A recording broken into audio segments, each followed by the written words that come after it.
على سيدنا ومولانا محمد وعلى آل سيدنا ومولانا محمد وبارك وسلم صلاة وسلام عليك يا رسول الله صلی اللہ علیہ وسلم۔ سورہ یونس کی چند آیات ہیں، ان کا ترجمہ و تفسیر ہے۔ بسم اللہ الرحمن الرحیم۔ وَيَقُولُونَ مَتَى هَذَا الْوَعْدُ إِن كُنتُمْ صَادِقِينَ۔ رب نے ارشاد فرمایا، اور وہ کہتے ہیں کہ یہ وعدہ کب آئے گا اگر تم سچے ہو۔ اس کا پس منظر یہ تھا کہ کعبہ شریف کے اندر جو قبلہ بنا ہوا ہے، میرے آقا صلی اللہ علیہ وسلم کے مبعوث ہونے کے بعد تقریباً اس میں 365 بت رکھے ہوئے تھے اس کے اندر، جس کے مکہ کے کافر اور مشرک اس کی عبادت کیا کرتے تھے، مطلب جاتے تھے اس کی عبادت کیا کرتے تھے، اسی کو اپنا معبود بناتے تھے۔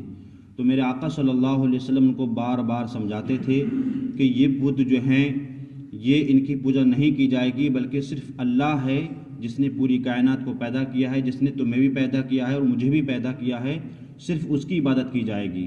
تو وہ لوگ نہیں مانتے تھے، پھر میرے آقا صلی اللہ علیہ وسلم یہ فرماتے تھے اگر تم نہیں مانو گے تو اللہ کا تم پر عذاب آئے گا۔ تو وہ لوگ یہ کہتے تھے اللہ کا عذاب کب آئے گا، مطلب آپ یہی کہتے ہیں کہ اللہ کا عذاب آئے گا، وہ کب آئے گا؟ تو اسی کا پس منظر جو ہے رب نے فرمایا کہ وہ کہتے ہیں یہ وعدہ کب آئے گا اگر تم سچے ہو، مطلب تم یہ کہتے ہو کہ عذاب آئے گا، تو وہ عذاب کب آئے گا؟ تو پھر میرے آقا صلی اللہ علیہ وسلم کو رب نے حکم فرمایا، کیا فرمایا؟ قل لا املکو، تم فرماؤ کہ میں اپنی جان، مطلب رب نے ارشاد فرمایا اے محبوب تم ان سے یہ کہہ دو لنفسی ضر ولا نفع الا ما شاء اللہ، یعنی برے اور بھلے کا ذاتی اختیار نہیں رکھتا مگر جو اللہ چاہتا ہے۔ مطلب میں نے تم کو یہ کہہ دیا کہ اللہ کا عذاب آنا ہے، لیکن وہ کب آنا ہے، کس وقت میں آنا ہے، اس کا حقیقی جو وقت ہے وہ صرف اللہ ہی جانتا ہے۔ ماشاء اللہ، جو اللہ چاہے گا وہ ہوگا۔ میں نے تم کو جو پیغام پہنچانا تھا وہ پہنچا دیا۔ اس کے بعد رب فرماتا ہے کہ لِكُلِّ أُمَّةٍ أَجَلٌ إِذَا جَاءَ أَجَلُهُمْ فَلَا يَسْتَأْخِرُونَ سَاعَةً وَلَا يَسْتَقْدِمُونَ۔ رب نے ارشاد فرمایا کہ جب ان کا وعدہ آئے گا تو ایک گھڑی نہ پیچھے ہٹے سکے گا نہ آگے بڑھ سکے گا۔ مطلب میں نے تم کو وعدہ سنا دیا کہ اللہ کا عذاب آئے گا، لیکن اللہ کا جب عذاب آئے گا اور جو لوح محفوظ پہ لکھا ہوا ہے اس سے نہ ایک وقت آگے ہو سکتا ہے اور نہ ہی کم ہو سکتا ہے۔ جس طریقے سے انسان کی موت وقت مقررہ پر لکھی ہوئی ہے کہ جس وقت میں آنی ہے، جہاں آنی ہے اور جس طریقے سے آنی ہے تو اس کو آنی ہے، اسی طریقے سے کافروں پر جو عذاب آئے گا وہ بھی ان کے وقت مقررہ پر آئے گا۔ وہ انتظار کریں کہ وعدہ کب آئے گا۔ اس کے بعد فرماتا ہے کہ قل ارائیتم ان آتاکم عذابہ بیاتن اور نہارا ماذا یستعجل بہ المجرمون۔ رب فرماتا ہے کہ تم ان سے فرما دو، کس سے؟ کافروں سے فرما دو، بھلا بتاؤ اگر اس کا عذاب تم پر رات کو آئے جب تم سوتے ہوئے ہوگے، اور نہارن یا اللہ کا عذاب دن پر آئے جبکہ تم کام و کاج میں مصروف ہو گئے، ماذا یستعجل بہ، تو ان میں سے کون سی ایسی چیز ہے جو تمہیں مجرموں کو جس کی جلدی ہے؟ مطلب تم لوگ کس کی جلدی مچاتے ہو؟ اللہ کا عذاب یا تو دن میں آ سکتا ہے یا رات میں آ سکتا ہے، کسی وقت میں آ سکتا ہے، تمہیں جلدی کس چیز کی ہے؟ اس کے بعد فرماتا ہے اثم اذا ما وقع آمنتم به الآن وقد کنتم به تستعجلون، کیا جب ہو پڑے گا اس وقت کا یقین تو کرو گے کہ آپ مانتے ہو یا پہلے اس کی جلدی مچا رہے تھے؟ مطلب جب اللہ کا عذاب آئے گا تب تمہیں پتہ لگے گا کہ حضور اکرم صلی اللہ علیہ وسلم صحیح فرماتے تھے، ہم نے دنیا کے اندر جو کفر کیا، جو شرک کیا اور جو بتوں کی پوجا کی، کاش ہم پہلے ہی اگر اس چیز کو مان لیتے تو آج ہم پر یہ عذاب نہ آتا۔ لیکن بعد میں ماننے سے کوئی فائدہ نہیں ہوگا، کیونکہ دنیا جو ہے وہ دارالعمل ہے۔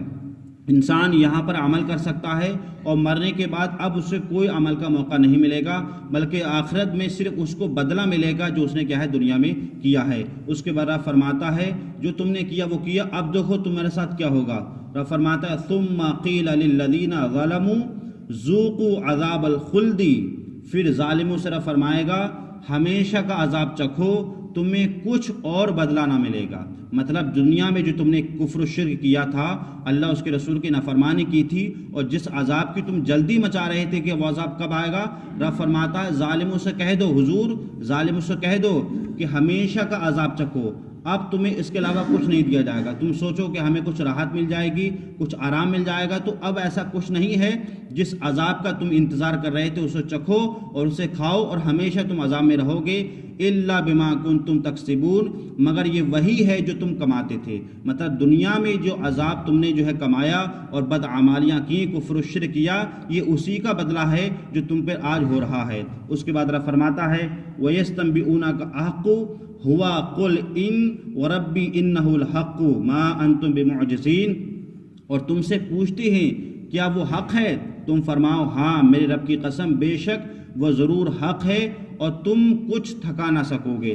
مطلب جب عذاب آئے گا تو تمہارے جتنے معاونین ہیں، جتنے مددگار ہیں، چاہے وہ بت ہوں چاہے کوئی بھی ہوں، اب تمہاری کوئی بھی مدد نہیں کر سکتا، کیونکہ جو تم دنیا میں جن کی پوجا کرتے تھے وہ خود اپنے آپ کی مدد نہیں کر سکتے، وہ تمہاری کیا مدد کر سکیں گے؟ اس لیے کہ جو اللہ کا جو عذاب آیا ہے اب اس سے چکھو اور ہمیشہ تم عذاب میں کیا ہے مبتلا رہو گے۔ تو یہ عذاب ان لوگوں کے لیے ہوگا کہ جو کفر و شرک کرتے ہیں اور اللہ اس کے رسول کی نافرمانی کرتے ہیں، اور جو لوگ بڑا گناہ کرتے ہیں تو ان کے لیے بھی کچھ وقت کے لیے ان کو جہنم میں کیا ہے رکھا جائے گا، اور اس کے بعد پھر جہنم سے اس کو نکالا جائے گا۔ لیکن جنہوں نے دنیا میں ہمیشہ کفر شرک کیا ہے وہ ہمیشہ کیا ہے جہنم کے عذاب میں رہیں گے، اور یہی ان کے لیے کیا ہمیشہ کا دردناک کیا ہوگا عذاب ہوگا۔ اللہ تعالی ہمیں اور آپ کو صحیح طریقے سے قرآن مجید سمجھنے کی، اس پر عمل کرنے کی توفیق عطا فرمائے۔ اللہم صلی